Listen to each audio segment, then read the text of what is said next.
Awesome. How nice was it to play in a game with Travis? I mean, it's been a while since both of you guys were available at the same time. Yeah, having Travis back is a huge aspect, or is a huge. He's a huge asset to our team. Not only is he a great football player, he's a great teammate, he's a great leader. So it's great to have him back, and it's nice to have some fresh legs in there, so to say. It's nice to get a break, once in a while. And it was also kind of nice to get back into our two tight end personnel a little bit more than we're used to, with a guy like Travis in there. So all around, it was great to see him back out there on the field. I know you're not making the game plan, but in camp before he went down, did you think to yourself like, hey, we're going to use two tight ends, the two of us, a lot over the course of the season? Yeah, Frost finds a lot of ways to get his guys on the field and what he feels best with, and I mean, it seems like we're successful with two tight ends on the field. So it's not necessarily we did that more in fall camp. It's just whatever's working, we're going to roll with it, and until you can find a way to stop it, we're gonna keep doing it. So it's kind of nice to. It's like I said, it's nice to get him back out in the field. It kind of opens up a lot of things in the run game. Opens up a lot of things in the pass game because I mean he's pretty versatile out in the route tree as well. When did you know you're going to play Saturday? How's the body feeling, I guess? Yeah, it feels pretty good. I knew Thursday I was going to play, so just had to fall back on your training a little bit. Didn't necessarily get the reps that week. Didn't necessarily get the reps that week from what I'm used to, but all the training we've done for the past month and a half helped me to get to that point. But the Oklahoma game, it's a bruiser. They're a tough football team. We're a tough football team. We went out and played some smash mouth football, and we felt it. They felt it. It was just a football game. When you guys watched back film of the penalties, did you see anything differently from what you felt after the game, and how do you curb that going forward other than just not committing penalties? Yeah, it's got to be a self-disciplinary thing at this point. It can't be so much me saying you got to stop jumping off sides. It's got to be I got to own it. I got to stop jumping off sides. It's like I've been saying, it can't be no more say we're going to do it. It's got to be us do it. And there's some ownership that some guys need to take, and it's just the way people got to move forward with that. What was that discussion like, just as an offense, watching that film back from a penalty? It was a little frustrating for me.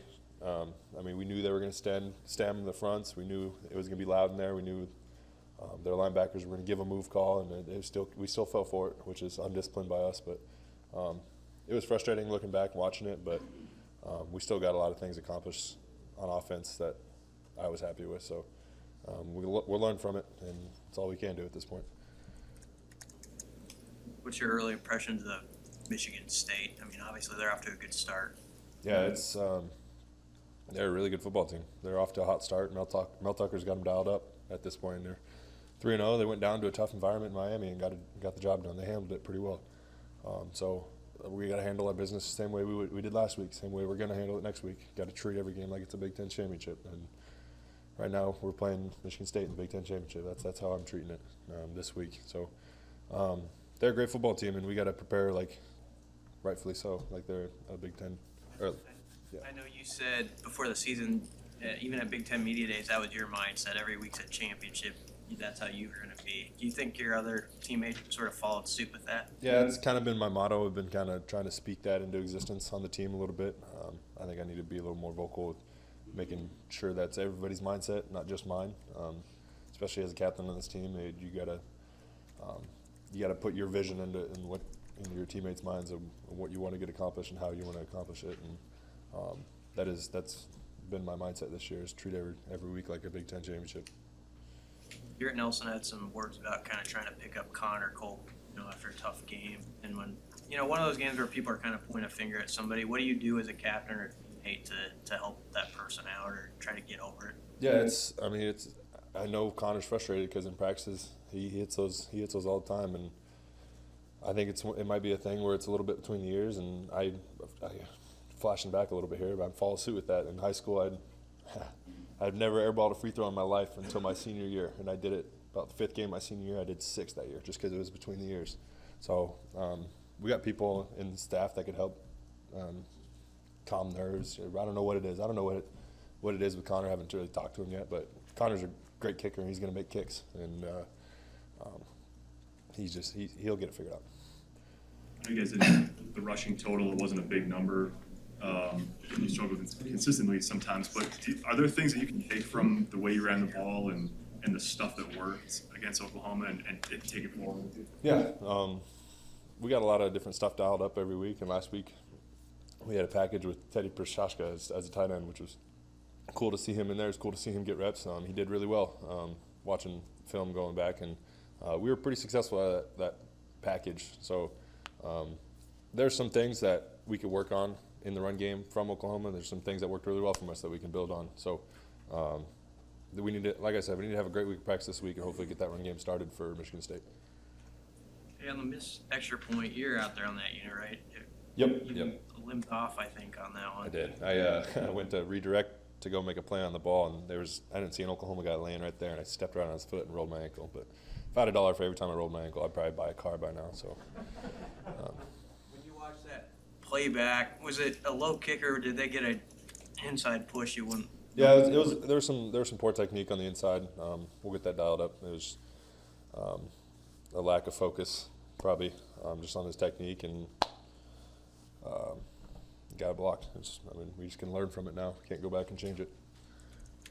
Big Ten slate the rest of the way. You've been through these now a number of times. What marks Big Ten football as unique, and what's the challenge in staying fresh here for the rest of the way?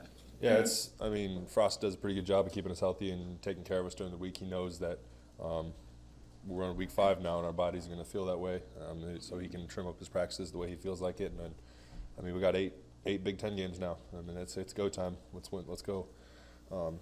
Take it week by week and see how much noise we can make. That's all we can do. But I'm excited to get this new chapter started, really, with just straight Big Ten games now. But Frost will take care of us. Austin, having back-to-back road games, does that kind of hold you guys back from getting into a pretty good routine, or maybe making more of that than what it really is? No, it's football. You got road games, you got home games. It's going to be kind of cool playing a night game. First time we've done that in a little bit. It's going to be a little different for us, but it's a cool experience, especially on the road, see a new environment, feed off that energy that Michigan State's going to bring. And that's all we really can do. But playing grass back-to-back is I like that, especially when it's warm. It's not like you're landing on concrete. So I'm excited to see how we prepare this week for Michigan State. Why do you like playing on grass? I think I like it. It's better. It's easier to make cuts. It feels better on your joints, really. I feel like I'm 60 now, but no, it's there's just something about the aesthetic of playing football on grass too. I don't know. As a captain, sometimes big games, you put a lot into it, and then there's kind of a natural letdown. But is it a good thing to have a Big Ten game right away so you guys can just stay up and you're confident you guys will meet that challenge emotionally? Yeah, I don't see, based on the practice today, us having any letdown from what we did last week. Yeah, we lost, but there's a lot of positives we can take from a game like that. Oklahoma's a really good football team, and we went stride for stride with them in every statistical category. We just got to take care of some things here and there, and that's a victory for us. But I think a lot of our guys see that, and we're going to use that as some lighter fluid for this week and get this thing started off right.